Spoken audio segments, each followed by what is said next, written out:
Ladies and gentlemen, welcome back to a brand new video where today we continue our quest to reach the epitome of iRacing skill, the fabled 10k iRacing. However, as I'm sadly not the fastest person in the world, my goal is to achieve 10,000 iRating across all 4 divisions combined.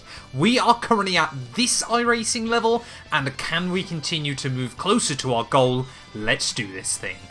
Well, there would be no better place to kick off this series than on my bread and butter, of course. We're racing in the GT3 Fix series, and we are here at Fuji in the Mercedes GT3 Evo, of course. This is actually kind of a double whammy for me.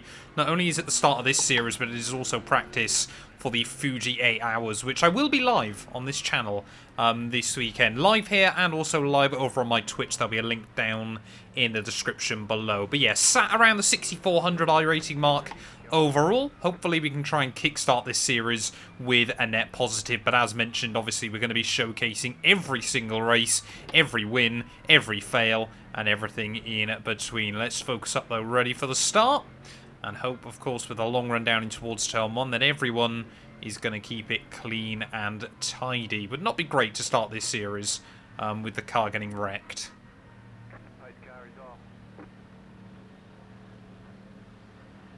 Mighty long hold. Leader really doesn't want to go. There we go. Oh, I've been caught out a little bit. As we make our way down in towards turn 1, couldn't really do a lot. The Ferrari in front of me seemed a bit hesitant, but it looks like a lot of us in the second half of the field are going to be a little bit caught out there. There's a lot of moving around by other drivers in towards turn 1. I believe that's a Porsche on my outside there trying to hook it up. But yeah, turn 1, the camber really falls away on the outside. So certainly not the place you want to be there. Car very, very defensive in towards the next turn. And somehow not as much checking up as I was expecting there. Looks to be a lot of Porsches and a lot of Ferraris in this event. So maybe a lot of people, you know, obviously again practicing ready for the endurance this weekend. But yeah, I'm going to be running it in the Mercedes. We've got a spinner.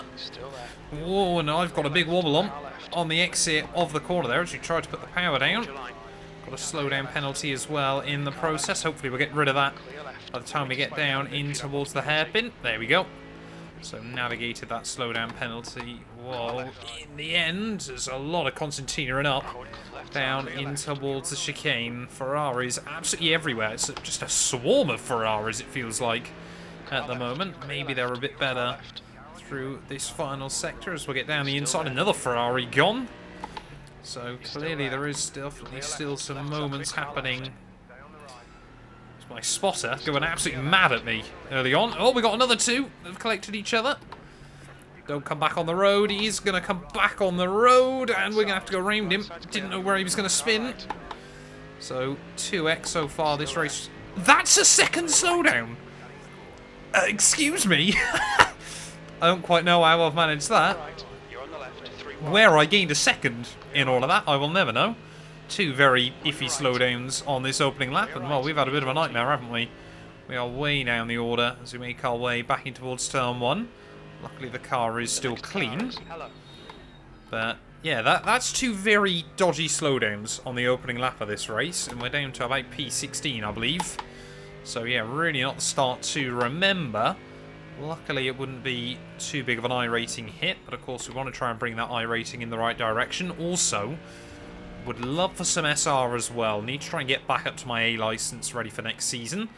Would love to do some of the Grand Prix series or the ILMS or that kind of thing. So we've got more cars going for a spin. Love the Golf livery on that Porsche. Questionable rejoin behind me, but he didn't collect me in the process, so I'm not going to complain too much. As yeah, I think, you know, a bit of a nightmare lap 1, but no damage on the car or anything like that. You can still see we're not actually that far behind a lot of the cars that hopefully we have got some pace over. Seemed like all of the spinners on lap 1 were fairly quick drivers. It's just nudging over that sausage curb there. You've got to be so careful of those for how big and heavy this Merc feels on the front. Doesn't have to kind of ping off those sausage curbs quite violently still. Had a couple of moments in free practice where you'd run over one and you'd actually see sparks come up through the bonnet there as Porsche going for a big send on the Ferrari. I really have not picked the popular choice today, have I? It seems to all be Ferraris and Porsches in this one, but I'm hoping our mighty Mercedes, you know, the V8 power against these puny V6 or six-cylinder engines, of course, flat six, and V6 engines in those other cars. But we're back to P14, so we're still not in exactly bad shape. Not in great shape, but not in bad shape early on. Then there's all a little bit of rub in his racing between the Porsche and the Ferrari in front of me. Looks like Roman there just going to back out of that one from Andre. But yeah, don't quite know, kind of, you know, like I said, this was kind of more of a test run for Fuji as well this weekend. I wanted a car for that that's going to be quite stable at the front, which of course the Mercedes really is. Definitely the Merc or the BMW, I feel like, are my consistent GT3 cars still. The cars I feel the most comfortable in. Many would say they might be the easiest of the GT3 cars to drive, but I don't care. I'm here for comfort and content. Not to be, you know, 10,000 iRating across all four categories, not just on road. So someone behind me's had an incident. But I'm just kind of watching this battle unfold at the moment as that Zurich Porsche looks to be rather aggressive in his bid. Oh, we got another one gone though. Just careful. Oh, almost into the back of the Ferrari there, as there is a lot of Constantina going up. I think we need to try and get a switch out of this final corner. Try and switch as many of them as we can. And we will get a nice run off the final turn. Will we get the slipstream though? Oh, they're moving over towards me. That's rather lucky. As we will go immediately then straight past one of the Ferraris. But we're going to have a nice big run. So we make our way back down in towards turn one. Are we going to make it three wide? In towards this first corner. I'm going to look. No, Ferrari, they're going defensive. There's just a bumper around somewhere. So the Ferrari runs a bit deep into the corner. Might open up the Porsche for an opportunity on the exit. And yeah, there we go. The Porsche, I think, has got through. Fran there, not able to defend at both places, but was able to defend the one from me. But back into 12th place then. So that is not where we want to be through 100R. I think, yeah, if we can recover to, you know, inside the top 10, I'd be quite happy with that. You know, we were kind of on wreck avoidance throughout lap 1. And like I said, very unlucky with those pair of slowdowns. So, you know, it is what it is. You know, you got to play to iRacing's rules, no matter how crazy or silly they sometimes appear to be.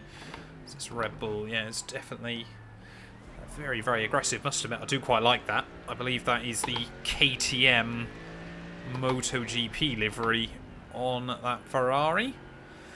So, just trying to make sure we keep the instant count low as well. But yeah, that Porsche has definitely sailed off. So this Ferrari... Oh, that Porsche hasn't sailed off. That Porsche has spun. Well, I was going to try and get a late apex, but that clearly wasn't going to happen with a Porsche there parked on it. But we need to try and get a run then out of the final corner. And this is what I mean. This is how you gain a lot of rating, of course, is just avoiding errors, avoiding other cars, all that kind of thing. So surely now we're going to be able to get a good run as we head back down in towards turn 1 as we kickstart lap 5. Lap times have been a bit all over the place early on. I'm trying to look low down the inside. Again, he's going to brake just a little bit later than I would personally. Porsche's going to come skating in.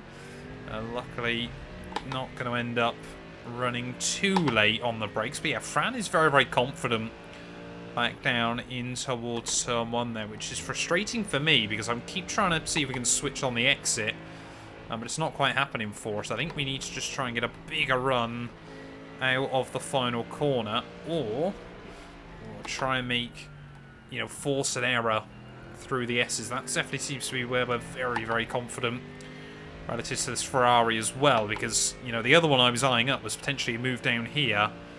But again, seems to be able to get the car stopped quite late into the corner. That time around a little bit earlier on the brakes, but yeah, I'm just getting a little bit worried. You know, that Porsche behind is closing in, and I want to try and put a car between myself and Rob as well. They can see how confident he is to ride the car through the curbs. But yeah, the Ferrari in front of me Absolutely not confident at the moment. I don't really want to send it to the inside here either.